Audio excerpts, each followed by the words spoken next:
राजस्थान के अलवर अस्पताल में हुई आतिशबाजी के मामले में महकमे सेहत ने कार्रवाई की है। महकमे ने 2 डॉक्टरों और नर्सिंग स्टाफ के 4 अफराद को मुअत्तल कर दिया है।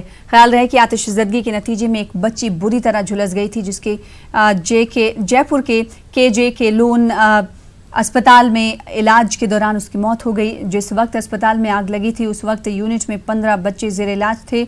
उधर जयपुर के अस्पताल में पिछले 13 घंटों के दौरान 5 बच्चों की मौत से खलबली मची हुई है।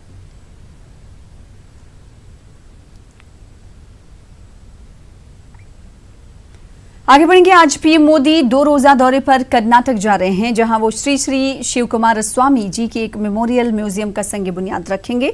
प्रार्थना में भी शामिल होने के साथ मठ में शजरकारी भी करेंगे। इस मौके पर कर्नाटक के वजीर आला BS येदियुरप्पा भी मौजूद रहेंगे। टिमकुर में अवामी जलसे से भी पीएम मोदी का खिताब होगा।